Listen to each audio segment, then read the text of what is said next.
पढ़ाई एक बोझ नहीं, जज्बा होना चाहिए। हमें अपने तकदीर पे नहीं, हौसलों में उड़ान होना चाहिए। मैं हूं अभिषेक सिंह, आपका मेंटर। यस सर एकेडमी में आपका स्वागत करता हूं। इसी जोश और जुनून के साथ आइए स्टार्ट करते हैं आज का हमारा टॉपिक फोर्स।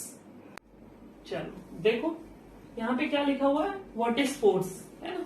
तो जैसे ही मैं ये फोर्स को देखता हूं ना, तो मेरे दिमाग में ना एक बात याद आती है कि ये फोर्स है क्या। मान लो यहाँ पे कोई एक बॉडी रखी हुई है और इस बॉडी पे मैं तुमसे बोलूं कि आओ और फोर्स लगाओ, तो तुम्हारे दिमाग में सबसे पहले दो तरीके के क्वेश्चन आएंगे।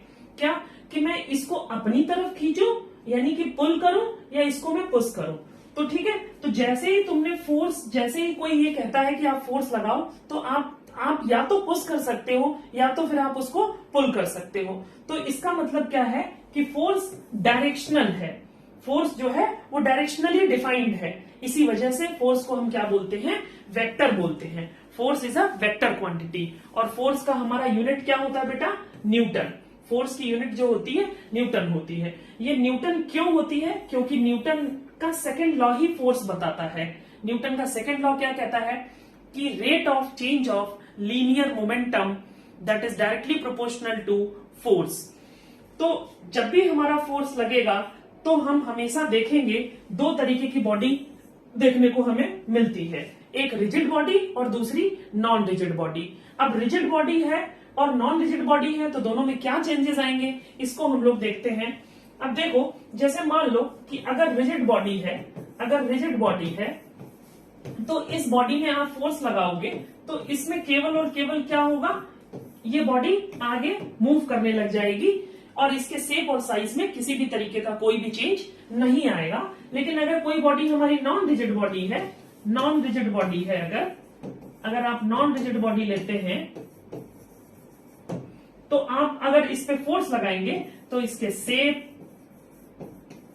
इसके साइज और इसके मोशन में भी क्या आ जाएगा, चेंज आ जाएगा। इसके मोशन में भी क्या आ जाएगा बच्चों, चेंज आ जाएगा। तो ये दो बातें हमें ध्यान में रखनी होती हैं कि अगर हमारी बॉडी रिजिड है कि नॉन रिजिड बॉडी है। इसीलिए आप अपने डेफिनेशन में भी देख सकते हैं कि यहाँ पे क्या लिखा हुआ है कि यहाँ पे ए रिजिड बॉडी, इसलिए यहाँ पे इन्होंने स्पेसिफाई किया है rigid body when acted by a force two kinds of motion. अब इस रिजिड बॉडी पे दो तरीके के मोशन हमको देखने को मिलते हैं, एक लीनियर मोशन और एक रोटेशनल मोशन। ठीक है, एक लीनियर मोशन और एक रोटेशनल मोशन। तो अब हम यहाँ पे जरा देखते हैं कि हमारा लीनियर मोशन और रोटेशनल मोशन में क्या डिफरेंस आता है। अगर कोई ऑब्जेक्ट हमारा सिंपली रखा हुआ है, फ्रीली रखा हुआ है, और अब आप इस पे कोई फोर्स लगाते हैं, तो ये बॉडी क्या करेगी, आगे की तरफ बढ़ना शुरू कर देगी, यानी कि ये भी वेलोसिटी से मोशन करने लग जाएगी। और जब ये फ्रीली मूव करेगी, बॉडी जब हमारी फ्रीली रखी होगी, तो इसी मोशन को हम क्या बोलते हैं बेटा, ट्रांसलेशन मोशन बोलते हैं। कौन सा मोशन बोलते हैं बच्चे, ट्रांसलेशन मोशन बोलते हैं।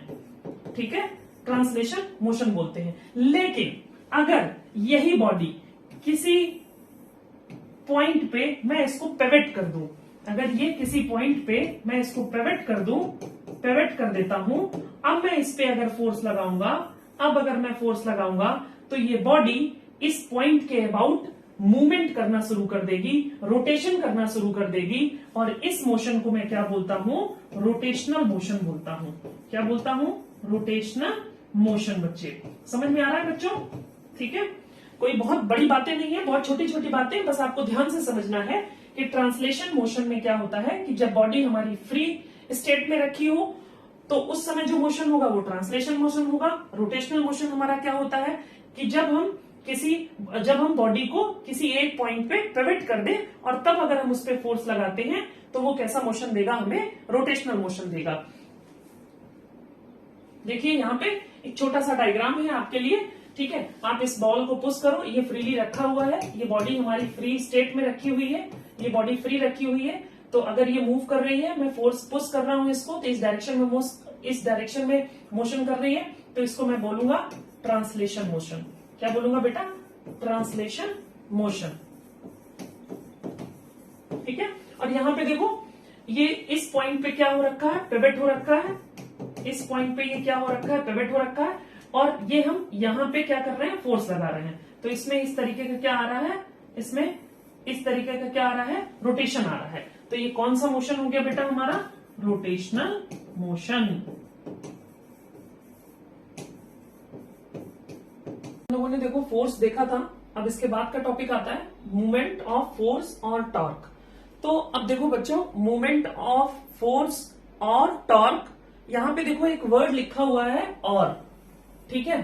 तो ये और एक्चुअली मैथमेटिकली अगर आप देखोगे तो ही केवल टॉर्क जो है वो सेम होता है, फोर्स इंटू परपेंडिकुलर डिस्टेंस। और अगर हम मूवमेंट की बात करते हैं, this is also force into perpendicular distance. ठीक है बच्चों, समझ में आ रहा है, ठीक है। तो दो के दोनों ही मैथमेटिकली सेम है, बट ना इनमें डिफरेंस है। डिफरेंस क्या है, डिफरेंस अगर आप देखते हो तो डिफरेंस क्या है कि देखो, जैसे यहां पे हमने क्या किया, फोर्स लगाया है परपेंडिकुलरली, इस रॉड पे हमने क्या करा है, एक परपेंडिकुलर फोर्स लगाया है, और ये यहां पे पिवट हो रखा है, ये यहां पे पिवट हो रखा है, और यहां से जब हम परपेंडिकुलर फोर्स लगा रहे हैं तो ये वाली डिस्टेंस परपेंडिकुलर डिस्टेंस होनी चाहिए, एंगल कितना है 90 डिग्री का। तो फोर्स इंटू लेंथ, यानी कि ये जो मूवमेंट है ये फोर्स इंटू लेंथ, और ये मूवमेंट कैसा क्वांटिटी है, मूवमेंट एक वेक्टर क्वांटिटी है, और ये वेक्टर क्वांटिटी है, इसी वजह से यहां पे हम क्रॉस प्रोडक्ट लगाएंगे। हालांकि ये 11th क्लास का टॉपिक है, लेकिन फिर भी बस केवल आप इतनी बात समझिए कि movement is equal to force into perpendicular distance, और यहाँ पे ये क्रॉस प्रोडक्ट है क्योंकि ये वेक्टर क्वांटिटी है। और वेक्टर क्यों है, क्योंकि यहाँ पे क्या है, डायरेक्शन है, यहाँ पे डायरेक्शन है। अब रही बात की, अगर हम बात करें टॉर्क की, तो टॉर्क देखो क्या होता है। टॉर्क जैसे मान लो कि ये हमारी रॉड है और यहाँ पे हमने क्या कर रखा है, इसको पिवट कर रखा है। अब हम क्या करते हैं, यहाँ पे ना along the cross section force लगाएंगे। तो जब हम along the cross section force लगाएंगे तो ये जो एक्चुअली हो रहा है, this is actually twisting, this is actually twisting. तो ये जो ट्विस्टिंग है ना, ये भी क्या होता है, टॉर्क, यानी कि torque is equal to, torque की वजह से ट्विस्टिंग आता है और मूवमेंट की वजह से बेंडिंग आता है। टॉर्क की वजह से ट्विस्टिंग आता है और मूवमेंट की वजह से बेंडिंग आता है। तो this is the difference actually. तो फोर्स इंटू परपेंडिकुलर डिस्टेंस, तो यहां भी मैथमेटिकली दोनों सेम है, इसलिए यहां पे ये लिखा हुआ है मूवमेंट ऑफ फोर्स और टॉर्क। ठीक है, यहां पे देखो एक डायग्राम आपको दिख रहा है, और इस डायग्राम में ये लाइन ऑफ एक्शन लिखा हुआ है। इसका मतलब ये है कि इस फोर्स को हम सेम लाइन ऑफ एक्शन पे कहीं पे भी ट्रांसफर कर सकते हैं, सेम मैग्नीट्यूड का होना चाहिए। मतलब यहाँ पे ये जो लेंथ है, यहाँ पे ये जो लेंथ हमको दिख रही है, ये सेम लेंथ की होनी चाहिए, ये सेम लेंथ की क्या होनी चाहिए, अगर मैं इसको आगे ट्रांसफर करता हूं, सेम लाइन ऑफ एक्शन पे आप इसको ट्रांसफर कर सकते हो।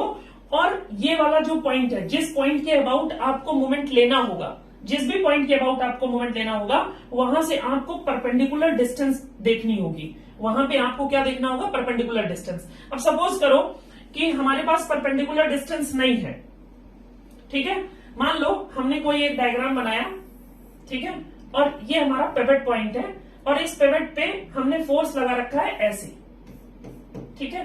तो अब देखो यहाँ पे परपेंडिकुलर डिस्टेंस मेरे को तो दिख नहीं रही है ऐसे, तो हम क्या करेंगे, इसको सेम लाइन ऑफ एक्शन पे आगे हम इसको क्या करेंगे, ट्रांसफर करेंगे। अब हमें बहुत इजीली क्या होगा, दिख जाएगा परपेंडिकुलर डिस्टेंस। तो ये वाली जो डिस्टेंस आर है, दिस इज एक्चुअली फोर्स। तो हमारे पास टॉर्क क्या आ गया, फोर्स इंटू परपेंडिकुलर डिस्टेंस। ठीक है, ऐसे ही आप कहीं पे भी देखो, मान लो ये कोई बॉडी है, ठीक है, हमने एक फोर्स लगा रखा है, इस डायरेक्शन में फोर्स लगा रखा है, और ये इस पॉइंट पे हमारा पिवट है।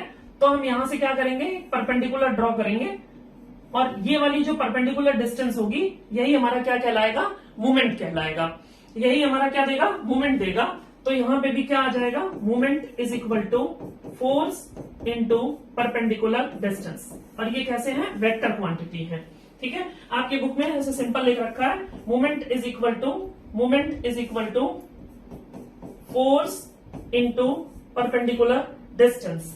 ठीक है, अब यहां पे देखो, जब भी हम मूवमेंट लगाएंगे तो डायरेक्शन आएगी ही आएगी, क्योंकि वेक्टर क्वांटिटी है। तो वेक्टर क्वांटिटी में बिना डायरेक्शन के हम बात कर ही नहीं सकते हैं। तो यहां पे डायरेक्शन की बात आ रही है। अब डायरेक्शन देखो, ये हमारी क्लॉक है, जनरल क्लॉक है, ठीक है। तो इसमें जब हम इस डायरेक्शन में देखते हैं तो इसको हम बोलते हैं क्लॉकवाइज, और जब हम इस डायरेक्शन में देखते हैं तो इसको हम बोलते हैं एंटी क्लॉकवाइज। अब जरा इसको देखते हैं, ठीक है। सिमिलरली यहाँ पे ये 50 न्यूटन का फोर्स लगा हुआ है और 50 न्यूटन का फोर्स यहाँ पे ये हम किस डायरेक्शन में जा रहे हैं, क्लॉक की डायरेक्शन में जा रहे हैं। तो ये कैसा देगा, इस पिवट के अबाउट ये कैसा मूवमेंट देगा, इस पिवट के अबाउट। किधर देखना है बच्चों, ये भी देखना है। यहाँ पे मूवमेंट हम हमेशा पिवट पॉइंट के अबाउट लेते हैं। तो यहाँ पे ये वाला जो पॉइंट है ये हमारा पिवट हो रखा है और 50 न्यूटन का फोर्स और परपेंडिकुलर डिस्टेंस देखो कितनी है, 6 मीटर। कहां से, इस पॉइंट से। तो जो मूवमेंट आएगा जो मैं लिखूंगा क्लॉकवाइज मूवमेंट, क्लॉकवाइज मूवमेंट अगर मैं लिखूंगा तो क्या आएगा, क्लॉकवाइज मूवमेंट आएगा 50 इंटू 6। तो 50 इंटू 6 आप देखोगे तो ये क्या आ जाएगा, 30 न्यूटन। तो अब यहां पे जो मूवमेंट आएगा वो देखो कितना आएगा, 50 इंटू 6। ये कितना हो जाएगा भाई, 300 न्यूटन मीटर, ठीक है। तो 300 न्यूटन मीटर आपका क्या आ गया, क्लॉकवाइज मूवमेंट आ गया। ये कैसा मूवमेंट आ गया, क्लॉकवाइज मूवमेंट। अब देखो यहाँ पे एंटी क्लॉकवाइज मूवमेंट अगर हमें देखना होगा तो अब इस डायरेक्शन में देखो जा रहे हैं हम, इस डायरेक्शन में जा रहे हैं। तो एंटी क्लॉकवाइज मूवमेंट इस पॉइंट के अबाउट एंगल हम जरूर देखेंगे 90 डिग्री, ठीक है। तो हमारे पास एंटी क्लॉकवाइज मूवमेंट क्या आ जाएगा, देखो एंटी क्लॉकवाइज मूवमेंट आएगा, फोर्स कितना है, 80 न्यूटन का, और परपेंडिकुलर डिस्टेंस कितनी है बताओ, 4 मीटर, है ना। तो कितना हो जाएगा 4, ये कितना हो जाएगा 320 न्यूटन मीटर, ठीक है। 320 न्यूटन मीटर हो जाएगा, ठीक है। तो इस तरीके से आप क्या कर सकते हो, मूवमेंट निकाल सकते हो इस स्ट्रक्चर पे, ठीक है। अब नेक्स्ट देखो, मूवमेंट ऑफ फोर्स की डेफिनेशन हम देख सकते हैं। The movement of force is equal to the product of the magnitude of the force and the perpendicular distance. Important यहां पे बेटा परपेंडिकुलर डिस्टेंस है, और कहां से, line of action of force, ठीक है। Perpendicular distance of the line of action of the force from the axis of rotation, axis of rotation point भी, पिवट पॉइंट भी बोल सकते हो, एक्सिस ऑफ रोटेशन भी बोल सकते हो, क्योंकि जहां पे रोटेशन आएगा वहां पे ऑलवेज रिमेंबर दैट एक्सिस आएगा। जहां कहीं पे भी आपको रोटेशन देखने को मिलेगा वहां पे एक्सिस देखने को मिलेगा, और जहां कहीं पे सर्कुलर की बात करेगा, सर्कुलर मोशन की, वहां पे आपको एक पॉइंट के अबाउट फिक्स्ड डिस्टेंस होगी। ये बात आपको ध्यान रखनी होगी। तो जब भी हम रोटेशन की बात करेंगे तो एक्सिस की बात करेंगे। अब फिर से एक बार आप ये डेफिनेशन देख सकते हैं, ठीक है। तो यहाँ पे देखो एक्सिस ऑफ रोटेशन, जब भी रोटेशन की बात करेंगे, जैसे आप लोगों ने लट्टू नचाया होगा, लट्टू तो नचाया ही होगा, ठीक है। और यहाँ पे ये देखो अर्थ जो है वो हमारी अपने ही एक्सिस पे क्या कर रही है, रोटेट कर रही है, ठीक है। लेकिन जब हम सर्कुलर मोशन की बात करते हैं तो देखो यहाँ पे हम सैटेलाइट की बात करने लग जाते हैं, क्योंकि सैटेलाइट क्या होती है, सैटेलाइट वो एक पॉइंट के अबाउट क्या करती है, घूम रही होती है, सर्कुलर मोशन कर रही होती है, ठीक है। तो जब हम किसी फिक्स्ड पॉइंट के अबाउट मोशन कर रहे होते हैं, ठीक है, जहां से कि हमारी डिस्टेंस ऑलवेज कांस्टेंट रहती है, तो उसको हम क्या बोलते हैं, सर्कुलर मोशन बोलते हैं। और जब हम किसी एक्सिस के अबाउट रोटेट कर रहे होते हैं, तो उसको हम क्या बोलते हैं, रोटेशन बोलते हैं, ठीक है। तो ये हो गया हमारा एक्सिस ऑफ रोटेशन, ठीक है। तो movement of force is equal to force into perpendicular distance of force from given point and the line of action. ध्यान रखना, ये लाइन ऑफ एक्शन मत भूल जाना, ठीक है। लाइन ऑफ एक्शन बहुत इंपॉर्टेंट है, क्योंकि इसी लाइन ऑफ एक्शन के अबाउट ही आप क्या करोगे, फोर्स को ट्रांसफर करोगे, जिससे आपको परपेंडिकुलर डिस्टेंस बना पाओगे, ठीक है। और फोर्स को आप ध्यान रखना कि फोर्स को ट्रांसफर कर सकते हो, ये कंसेप्ट बिल्कुल भूलना नहीं है।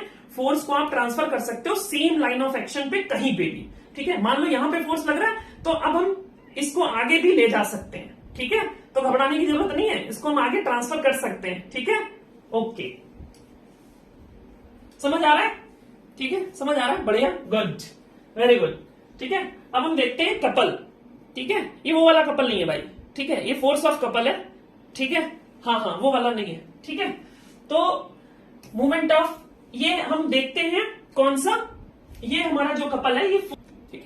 अब हम लोग बात करते हैं फोर्स ऑफ कपल की। तो कपल के लिए सबसे इंपॉर्टेंट बात है, नामी है कपल, 2 लोग चाहिए, ठीक है। यानी कि 2 फोर्स चाहिए आपको, और 2 फोर्स कैसा चाहिए, सेम मैग्नीट्यूड में चाहिए, और अपोजिट डायरेक्शन में चाहिए। सेम मैग्नीट्यूड होना चाहिए और अपोजिट डायरेक्शन में होनी चाहिए। इसकी डायरेक्शन देखो अपवर्ड, इसकी डायरेक्शन देखो डाउनवर्ड। ठीक है, तो अपवर्ड और डाउनवर्ड इस पॉइंट के अबाउट मूवमेंट देगा।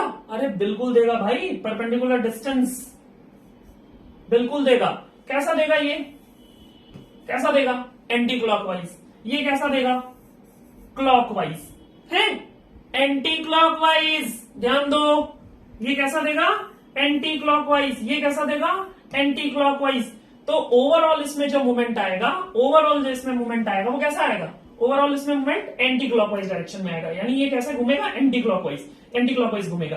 तो इसी को हम क्या बोलते हैं, कपल बोलते हैं बच्चों। यानी यहां पे हम मूवमेंट की जगह एक नया वर्ड यूज कर लेते हैं, कपल। ठीक है, मूवमेंट यहां भी हो रहा है, लेकिन यहां पे ये जो फोर्स है ना, ये वाला जो फोर्स है, ये वाला जो फोर्स है, ये दोनों इक्वल है मैग्नीट्यूड में और अपोजिट है। Actually force is a vector quantity, तो हम बार बार मैग्नीट्यूड हमें बोलना पड़ेगा, क्योंकि हम इक्वल फोर्स नहीं बोल सकते, क्योंकि फोर्स एक वेक्टर क्वांटिटी है और जो वेक्टर क्वांटिटी होता है वो डायरेक्शनली डिफाइंड होता है। तो यहाँ पे डायरेक्शन चेंज होने की वजह से फोर्स जो है वो चेंज हो जाता है। लेकिन फिर भी हम बोलते इसीलिए हैं कि मैग्नीट्यूड यहाँ पे क्या है, कांस्टेंट है।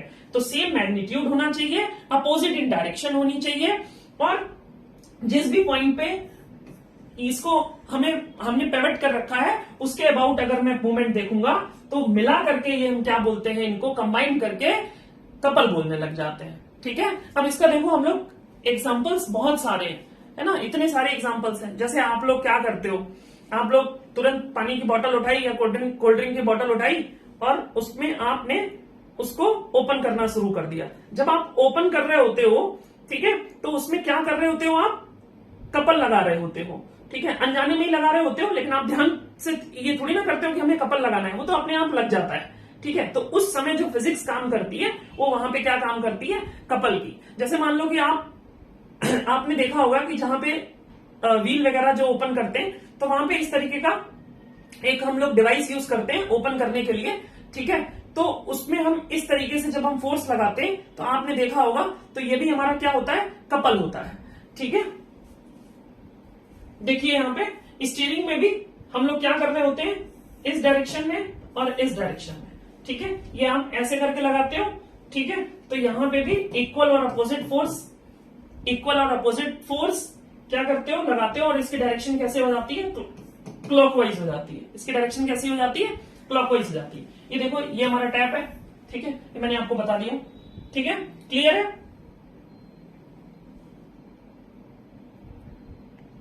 ठीक है, अब देखो हम लोग अपना नया टॉपिक देखते हैं, इक्विलिब्रियम ऑफ बॉडीज। ठीक है, बहुत इंपॉर्टेंट टॉपिक है, इक्विलिब्रियम ऑफ बॉडीज की बात करते हैं। किसी भी बॉडी पे जब हम इक्विलिब्रियम की बात करते हैं तो हमारे दिमाग में तुरंत एक बात याद आ जानी चाहिए कि यहां पे फोर्स कैसे लग रहे हैं, फोर्स किस डायरेक्शन में लग रहे हैं, कितने फोर्स लग रहे हैं। ठीक है, जरा देखो यहां पे अगर आप इस डायग्राम में देखोगे, हालांकि ये तो हम लोगों ने बहुत बार देखा होगा, है ना, कि दो बच्चे खेल रहे हैं। ठीक है, दो बच्चे खेल रहे हैं। अब इसमें क्या है, ये वाला जो पॉइंट है ना, ये वाला, ठीक है, इस पे देखो, इस पे फोर्स कैसा लग रहा है, अपवर्ड डायरेक्शन में। यहां पे इसको हम बोलते हैं पिवट पॉइंट, और इसका जो वेट है, इसका वेट ये डाउनवर्ड डायरेक्शन में और इसका भी वेट डाउनवर्ड डायरेक्शन में। तो क्या ये इक्विलिब्रियम में है, पता नहीं, इक्विलिब्रियम में है। देखो अगर ये बैलेंस्ड है यानी कि इक्विलिब्रियम में है, तो इन पे जो टोटल फोर्स लग रहे हैं, इन सबको अगर हम ऐड कर दें, जितने भी टोटल फोर्स लग रहे हैं इन सबको हम क्या कर दें, ऐड कर दें। क्या कर दें, ऐड कर दें। ठीक है, Fp plus W1 plus W2 क्या हो जाना चाहिए भाई, क्या हो जाना चाहिए, 0। ठीक है सर, ये तो वेक्टर क्वांटिटी थे, आपने तो डायरेक्ट ऐड कर दिया। बिल्कुल सही बात है। ये क्या है, ये अपवर्ड डायरेक्शन में, ये क्या है, ये डाउनवर्ड डायरेक्शन में है। तो इनको मैं कैसे लिखूंगा, Fp plus minus W1 plus minus W2 that is equal to 0, that is equal to 0। तो हम इसको ऐसे ना लिख के कैसे लिखेंगे बच्चों, इस तरीके से लिखेंगे। ठीक है, इट मीन्स कि यहां पे जो FP है वो क्या हो जाना चाहिए, W1 प्लस W2। ठीक है, यहां तो ये वर्टिकल सारी फोर्सेस दिख रहे हैं। हाँ, तो मैं ये भी बोल सकता हूं कि sum of all the vertical force must be is equal to 0 for equilibrium. ठीक है, अभी हम लोग आगे देखेंगे स्टैटिक इक्विलिब्रियम और डायनामिक इक्विलिब्रियम। ठीक है, अभी हम लोग स्टैटिक इक्विलिब्रियम और डायनामिक इक्विलिब्रियम भी देखेंगे। यहां पे आप देख रहे हैं इक्विलिब्रियम के केस में, तो ये जो हमारे वर्टिकल फोर्सेस हैं, वर्टिकल फोर्स का सम क्या होना चाहिए, 0 होना चाहिए। यानी यहां तो वर्टिकल लग रहा था इसलिए हमने वर्टिकल बोल दिया, तो क्या कहीं पे हॉरिजॉन्टल लगेगा तो नहीं होगा? अरे बिल्कुल होगा भाई, क्योंकि आप इक्विलिब्रियम की बात कर रहे हो। तो summation of Fx is equal to 0, summation of Fy is equal to 0। ये हॉरिजॉन्टल फोर्स के लिए है और ये बच्चों वर्टिकल फोर्स के लिए होता है। ठीक है, वर्टिकल क्या होता है, ये वर्टिकल होता है, हॉरिजॉन्टल क्या होता है, ये हॉरिजॉन्टल होता है। ठीक है, बस ऐसे ही बता दिया मैंने। ठीक है, एक्स और वाई, ये हमारा हॉरिजॉन्टल हो गया और ये हमारा वर्टिकल हो गया। ठीक है, तो sum of all the horizontal force must be 0, sum of all the vertical force must be is equal to 0। ठीक है, तो कंडीशन क्या बन जाएगी, इक्विलिब्रियम की कंडीशन बन जाएगी। कैसी कंडीशन बन जाएगी, इक्विलिब्रियम की कंडीशन बन जाएगी। चलिए थोड़ा और एग्जांपल से समझते हैं। ठीक है, और एक दो एग्जांपल लेते हैं हम लोग। ठीक है, यहीं पे देखते हैं अभी। ठीक है, देखो जैसे मान लो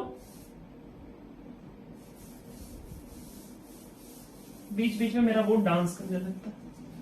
ठीक है, अब मान लो कि ये कोई ब्लॉक रखा हुआ है। क्या रखा हुआ है भाई, ब्लॉक रखा हुआ है। ठीक है, अब इस ब्लॉक पे किसी बंदे ने 10 न्यूटन का फोर्स लगाया। ठीक है, ये ब्लॉक बोल रहा है इस पे इसका वेट भी लगेगा भाई, है ना, वेट बिल्कुल लगेगा। और वेट हमेशा कहां लगता है बच्चों, सेंटर ऑफ मास पे। अगला टॉपिक है हमारा। ठीक है, तो ये जो हमारा वेट है ये डाउनवर्ड डायरेक्शन में लगेगा। अरे Newton Newton Newton third law, Newton का third law, normal reaction upward direction में। भूल जाते हो तुम लोग, ध्यान रखा करो। नॉर्मल रिएक्शन अपवर्ड डायरेक्शन में। क्या ये बैलेंस्ड है, बताओ, ये बैलेंस है, बताओ बताओ। अरे नहीं है यार, देखो ना, ये वर्टिकल डायरेक्शन में n बराबर W होना चाहिए, अगर इक्विलिब्रियम में है तो होना चाहिए। ठीक है, 10 न्यूटन भगा ले जाएगा इसको, हाँ आगे आगे भगा ले जाएगा। ठीक है, ये नहीं रोक पाएंगे, या तो फ्रिक्शन यहां पे पता नहीं, कुछ नहीं पता। आप अभी बस इतनी बात देखो ध्यान से। ठीक है, तो 10 न्यूटन का फोर्स इसमें लगेगा, तो हमें क्या करना पड़ेगा, 10 न्यूटन का ही फोर्स लगाना पड़ेगा इसको क्या रखने के लिए, स्टैटिक रखने के लिए। अब क्या ये बॉडी इक्विलिब्रियम में है, बिल्कुल है, 200%। ठीक है, तो n बराबर W और 10 न्यूटन और 10 न्यूटन। तो ये हो गया बच्चों। आप अगर अब आप देखोगे तो समेशन ऑफ Fx बिल्कुल 0 है। Yes, summation of Fx is equal to 0, summation of Fy is equal to 0। ठीक है, आप देख सकते हो n minus W is equal to 0। दोनों कंडीशन हमारी सेटिस्फाई हो रही है। Summation of Fx is equal to 0, summation of Fy is equal to 0। सो ये बॉडी हमारी कैसी है, अब इक्विलिब्रियम में है। ठीक है, तो when a number of force acting on a body produce no change in its state of rest or linear or rotational motion, the body is said to be in a state of equilibrium. The body is said to be in a state of equilibrium. ठीक है, next. अब देखो, जब हम equilibrium की बात करते हैं तो मैंने अभी बताया तुमको, स्टैटिक इक्विलिब्रियम और डायनेमिक इक्विलिब्रियम की बात करते हैं। जब बॉडी हमारा रेस्ट पे है, body remains in state of rest even under the influence of several forces. मैं बता चुका तुमको, हॉरिजॉन्टल और वर्टिकल दोनों मैंने सारी चीजें बता रखी है। ठीक है, तो स्टैटिक इक्विलिब्रियम का केस तो हमने डिस्कस कर रखा है। ठीक है, स्टैटिक इक्विलिब्रियम का हमने डिस्कस कर रखा है। डायनेमिक इक्विलिब्रियम में देखो, body remains in a same state of motion. जब कोई बॉडी हमारी मोशन में, जैसे एग्जांपल, सबसे पहले एग्जांपल देखते हैं तब समझ में आएगा, है ना। एग्जांपल में देखते हैं, एग्जांपल में क्या भाई, सैटेलाइट। कौन सा एग्जांपल, सैटेलाइट वाला।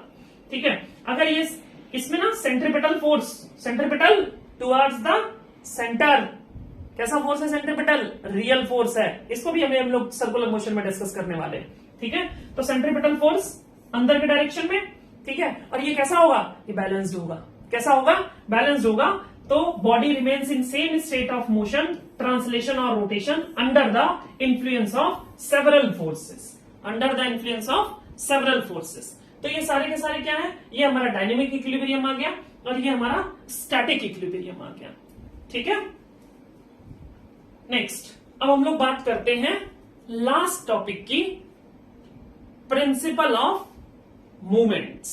क्या हम बात करते हैं? Principle of movements. अच्छा, इससे पहले हम देख लो, डायनेमिक इक्विलिब्रियम में एक और एग्जांपल्स आप देख सकते हो कि जैसे मान लो कि रेन ड्रॉप ऊपर से गिर रही है, ठीक है। तो रेन ड्रॉप ऊपर से जब गिर रही है तो उस पे वेलोसिटी कैसी हो जाती है? नीचे तक आते आते, ठीक है, कैसी हो जाती है? कांस्टेंट हो जाती है, ठीक है। तो कांस्टेंट वेलोसिटी से वो क्या हो रही होती है? नीचे गिर रही होती है, ठीक है। तो उस समय वो किस स्टेट में होगा? डायनेमिक इक्विलिब्रियम में होगा। जैसे मान लो कि तुमने एक स्टोन लिया और आपने टाई कर रखा है उसको और अपने हाथ से पकड़ रखा है, ठीक है। अब ऐसे ऐसे करके आप क्या कर रहे हो? घुमा रहे हो, ठीक है। तो उस समय जो बॉडी है वो जिस स्टेट में है, वो किस स्टेट में है? वो डायनेमिक इक्विलिब्रियम में है। तो डायनेमिक इक्विलिब्रियम में इट मीन्स कि क्या हो गया? समेशन ऑफ mx, यानी कि उस पे लगने वाले मूवमेंट क्या होने चाहिए? 0। और same condition, summation of my is equal to 0, बिल्कुल सेम कंडीशन है, ठीक है। Sum of all the movements, ठीक है, x एक्सिस के along 0, sum of all the movements along the y axis is equal to 0. This is known as dynamic equilibrium. ठीक है, clear है बच्चों? ठीक है, okay. Now last topic, principle of movements, जिसपे हम लोग ना बहुत सारे क्वेश्चंस देखने वाले हैं, ठीक है। Half metre rule, metre rule, ठीक है, और स्टैटिक इक्विलिब्रियम पे भी हम लोग क्वेश्चंस डिस्कस करेंगे, ठीक है। तो प्रिंसिपल ऑफ मूवमेंट्स, तो प्रिंसिपल ऑफ मूवमेंट्स बहुत सिंपल सी बात है, एक लाइन में हम लोग समझते हैं कि clockwise movement must be is equal to the anticlockwise movement. क्या अपने मर्जी से? अरे भाई, इक्विलिब्रियम के कंडीशन में, ठीक है, क्योंकि हमने बताया था अभी तुमको डायनामिक इक्विलिब्रियम, ठीक है, summation of movement about x axis and about y axis, that must be is equal to 0। और वही हमारा क्या है? प्रिंसिपल ऑफ मूवमेंट्स है। अगर इक्विलिब्रियम में है बॉडी, अगर इक्विलिब्रियम में है बॉडी, तो clockwise movement is equal to anticlockwise movement होना ही पड़ेगा। समझ में आ रहा है? ठीक है, तो ये हमारा प्रिंसिपल ऑफ मूवमेंट हो गया। इस पे ना एक बहुत बहुत बहुत बेहतरीन क्वेश्चन आप लोगों ने देखा होगा, बहुत प्यारा क्वेश्चन है, उसको जरा हम लोग देखते हैं, ठीक है। देखो, एक क्वेश्चन है, एक रॉड है मान लेते हैं, और इस पे वेट लग रहा है W का, ठीक है। क्या लग रहा है? वेट लग रहा है W का, और इधर लग रहा है R1 फोर्स और इधर लग रहा है R2 का फोर्स, ठीक है। और ये जो डिस्टेंस है इस पॉइंट से, ये जो डिस्टेंस है, ये डिस्टेंस हम मान लेते हैं L/2 की, और ये डिस्टेंस हम मान लेते हैं L/2 की, ठीक है बच्चों, यहां तक कोई डाउट? ठीक है, तो टोटल लेंथ बच्चों कितनी है हमारी? अरे ऑब्वियस सी बात है यार, L ही होगी ना, जब L/2 और ये L/2 है, ठीक है। तो ये जो हमारी टोटल लेंथ है वो कितनी है? L है। अब देखो ये क्वेश्चन है, अब इसमें आपसे वो ये कह रहा है कि आप R1 और R2 की वैल्यू कैलकुलेट करो। क्या हमें कैलकुलेट करना है बच्चों? R1 की वैल्यू कैलकुलेट करनी है और R2 की वैल्यू कैलकुलेट करनी है। क्या करनी है? R1 की वैल्यू और R2 की वैल्यू। तो सबसे पहले हमारे दिमाग में ये आना चाहिए, हमने पहले ही बोल रखा है ये बॉडी कैसी है? इक्विलिब्रियम स्टेट में है, ठीक है, ओके। तो स्टैटिक इक्विलिब्रियम में है, देखना पड़ेगा, हाँ है। डायनेमिक इक्विलिब्रियम में है, हाँ है, ठीक है। तो बस हम वही दोनों कंडीशन लगा देंगे फटाफट और हमारा आंसर आने वाला है। जरा देखो, R1 plus R2 upward direction में है, R1 plus R2 must be is equal to W, equation number 1। ये किसका है? Static equilibrium. डायनेमिक इक्विलिब्रियम का में अगर हम लोग चले तो देखो, clockwise, anti clockwise, about fixed point यानी पिवट पॉइंट। फिक्स्ड पॉइंट तो नहीं बोलेंगे हम, क्या बोलेंगे, पिवट पॉइंट बोलेंगे। ठीक है, तो क्या हो जाएगा, R1 into L/2 that must be is equal to R2 into L/2। तो L/2 से L/2 कैंसिल, तो यहां से आपको देखने को मिल जाएगा R1 is equal to R2। क्या देखने को मिलेगा, R1 is equal to R2। तो जब R1 is equal to R2 हो गया, तो अब हम इसको कहां रखेंगे, इक्वेशन नंबर 1 में। तो R1 is equal to R2, तो ये क्या हो जाएगा, twice of R1 is equal to W। अरे भाई R2 की जगह आप क्या रख दोगे, R1 रख दोगे, तो ये R1 plus R1 is equal to W। तो ये हो जाएगा twice of R1 is equal to W। तो यानी कि R1 इज इक्वल टू क्या आ जाएगा, W/2। और जब R1 हमारा W/2 आ गया, तो R2 भी हमारा क्या आ जाएगा, W/2। R2 भी हमारा क्या आ गया, W/2। तो ये दोनों क्वेश्चन देखो हमने बहुत अच्छे तरीके से स्टैटिक इक्विलिब्रियम और डायनेमिक इक्विलिब्रियम दोनों को लगा करके इस क्वेश्चन का हमने आंसर कैलकुलेट कर लिया। ठीक है, अब एक क्वेश्चन आपके लिए होमवर्क में। ठीक है, एक क्वेश्चन मैं होमवर्क में देता हूं, आप लोग कैलकुलेट करिएगा। ठीक है, और आंसर जरूर से बताइएगा।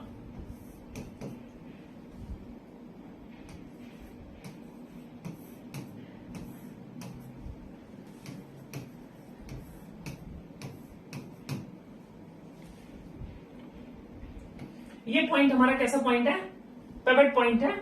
ठीक है, और इस पे 30 न्यूटन का फोर्स लग रहा है, और ये आपको कैलकुलेट करना है।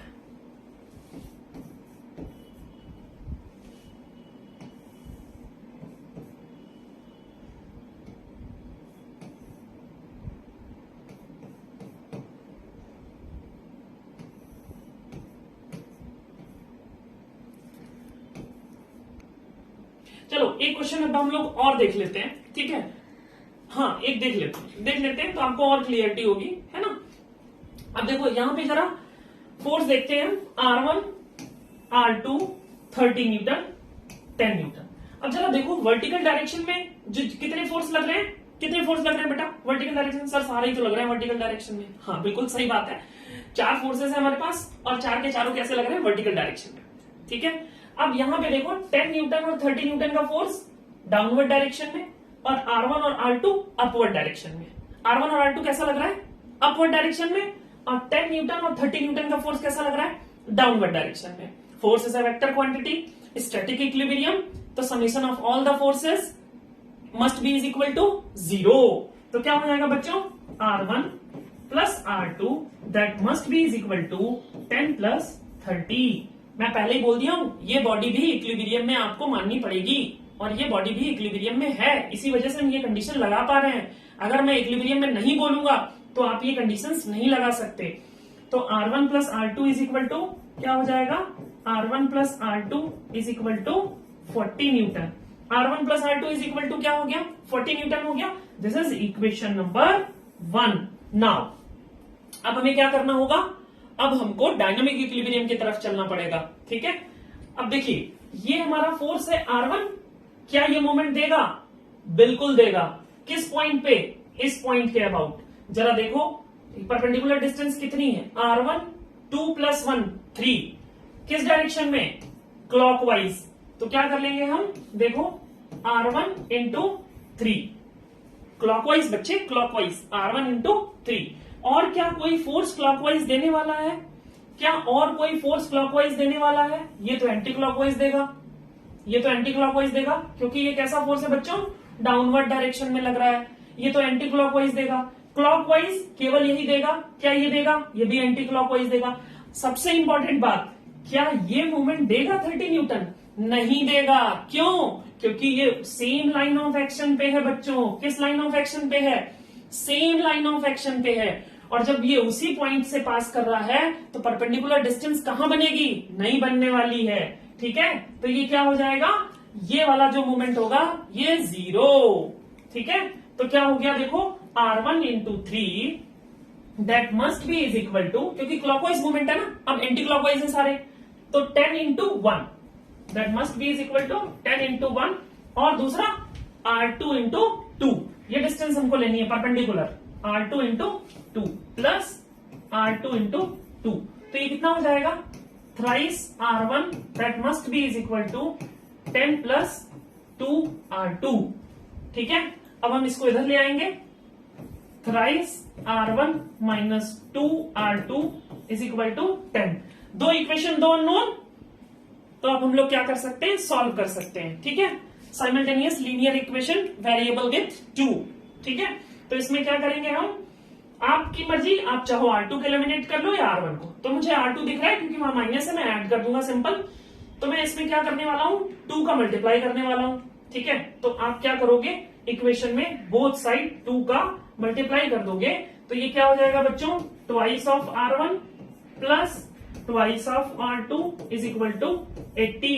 अब आप इनको ऐड कर दोगे तो ये कट जाएगा और क्या आ जाएगा इधर, 5R1 इज इक्वल टू 90 और R1 is equal to 90 by 5, 90 by 5, ठीक है। तो ये कितना आ जाएगा, 18, कितना आ जाएगा, 18 बच्चों, ठीक है। तो R1 इज इक्वल टू कितना आ गया, 18 न्यूटन, ठीक है। तो R1 हमारा 18 न्यूटन आ गया। इसी तरीके से हम क्या कर सकते हैं, R2 भी कैलकुलेट कर लेंगे, ठीक है। तो थैंक यू सो मच, ठीक है, ठीक है बच्चों। तो मैं आशा करता हूं कि आप लोगों ने बहुत इंजॉय किया होगा इसको पढ़ करके, और यस सर एकेडमी ऐसे ही बेहतरीन क्वेश्चंस आप लोगों के लिए लेकर आने वाले हैं नेक्स्ट वीडियो में। सो एंजॉय द सेशन और अच्छे से आप पढ़िएगा, ठीक है। Bless you, God bless you, love you all.